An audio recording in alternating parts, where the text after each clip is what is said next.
সরকারি ভর্তুকিতে দেয়া আধুনিক এয়ার ফ্লো প্রযুক্তিতে পেঁয়াজ সংরক্ষণ করে লাভের আশা করেছিলেন মেহেরপুরের কৃষকরা। কিন্তু সেই প্রযুক্তি এখন কৃষকের গলার কাটা হয়ে দাঁড়িয়েছে। লাভের স্বপ্ন ভেঙে এখন দুঃস্বপ্নে পরিণত হয়েছে। মেহেরপুর প্রতিনিধি জুলফিকার আলী কাননের তথ্যচিত্রে ডেস্ক রিপোর্ট। মৌসুমে কম দামে বিক্রি না করে ভালো দামের আশায় সংরক্ষণ করেছিলেন পেঁয়াজ। কৃষি বিভাগের দেওয়া প্রশিক্ষণ নিয়েছেন, নিজের টাকাও খরচ করেছেন। সরকারের ভর্তুকিতে পাওয়া আধুনিক এয়ারফ্লো মেশিনে নিরাপদে পেঁয়াজ রাখা যাবে এমন আশায়, কিন্তু সেই স্বপ্ন এখন পরিণত হয়েছে হতাশায়।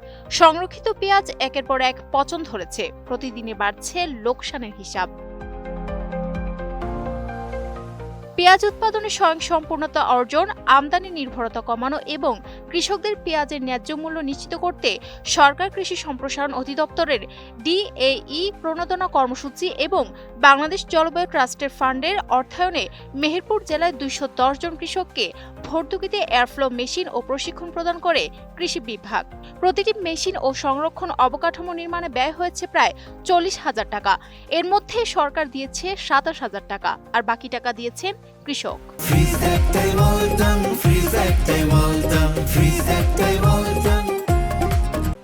যদি আপনার এয়ার কুলার মেশিনটা যদি আমাদেরকে সরকার না দিত, এত লসের ভিতরে আমরা পড়তাম না।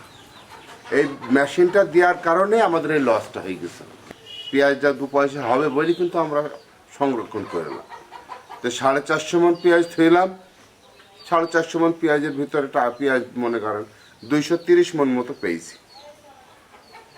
আর এই 230 মন পেয়েছি মনে করেন, তাইলে 220 মন পেঁয়াজ নেই, পচে গেছে অলরেডি, একদম শেষ। কিনার পরামর্শতে আমি 500 মন 4 বিঘা জমি পেঁয়াজ রাখি। এখন বর্তমান বেশি ফেলি দিতে আমার পেঁয়াজ আর মাত্র 100 মন আছে। এর মধ্যেও 50 মন ফেলি যাবে। মাসে 9,000 টাকা বিল, কারেন্ট বিল। লস আমার প্রায় ধরে নেন, তখন বিক্রি করলে আমি 3 লাখ টাকা ব্যস্ত, আমার 2 লাখ টাকা দিতে খরচ, পরে 5 লাখ টাকা লস। মানে এই আবার সরকার থেকে একটা মেশিন দিচ্ছে, এটাতে আবার আরও ক্ষতি করলো। পেঁয়াজ রাখাতে বললে এটা থইলে আবার ভালো থাকবে, পরে দামটা পাবা, এই জন্য আমরা রাখলাম। এতে আবার আরও ক্ষতি হলো। বেশি ফেললে আমাদের আরেকটু আমরা ভালো থাকতে, আমাদের থুই দিয়ে আরও ক্ষতি বেশি হলো। ক্ষতির ওপর ক্ষতি। খেসান মানে হাত পা চলছিল পাবলিকের। খেসান মানে যে আবাদ করেছে চারিদিকে শেষ। গ্রামে অনেক মানুষের পেঁয়াজ পচে গেছে। পেঁয়াজ পচার গন্ধয় বাড়িতে দাঁড়ান যাচ্ছে না, আমাদের গ্রামে বাড়ির পাশে ফেলে দিয়ে গেছে। তবে কৃষি বিভাগের দাবি, নতুন প্রযুক্তির কার্যকারিতা অনেকটা নির্ভর করে সঠিক ব্যবহারের উপর। বিদ্যুৎ সমস্যা, অতিরিক্ত তাপমাত্রা কিংবা পেঁয়াজ উত্তোলনের সময় পানি ঠেকার কারণেও এমন ক্ষতি হতে পারে।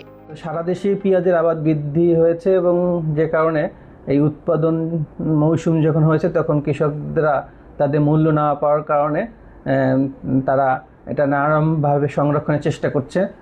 আমরা পেঁয়াজ সংরক্ষণের জন্য বিভিন্ন কৃষকদেরকে বিভিন্ন প্রণোদনা এবং প্রকল্পের মাধ্যমে মোট 210টি এয়ারফ্লো মেশিন দিয়েছিলাম। যেখানেই আমরা আসলে দেখেছি যে পেঁয়াজটা পচার সম্ভাবনা আছে, সেগুলো দ্রুত বিক্রি করার জন্য বলছি। আমাদের কাছে সর্বশেষ তথ্য অনুযায়ী এখনও 24টি মেশিনে যথাযথভাবে সংরক্ষণ আছে। যে ঘরে একটা মেশিন বসবে সেই ঘরে আয়তন হবে 10 ফুট বাই 10 ফুট। অনেক কৃষক সেটা করতে অসমর্থ হয়েছে। যে এবার যখন পেঁয়াজটা সংরক্ষণ করছিল, মানে তুলছিল মাঠ থেকে, তখন একটা বৃষ্টিপাত ছিল। যে সমস্ত পেঁয়াজে বৃষ্টির সংস্পর্শে আসছে সেই সমস্ত পেঁয়াজে আসলে পচন হয়েছে। মেহেরপুর জেলায় চলতি বছরে 5,200 হেক্টর জমিতে পেঁয়াজ চাষ হয়েছে, যেখান থেকে 1,29,000 মেট্রিক টন পেঁয়াজ উৎপাদন হয়েছে। Desk report, ATN news.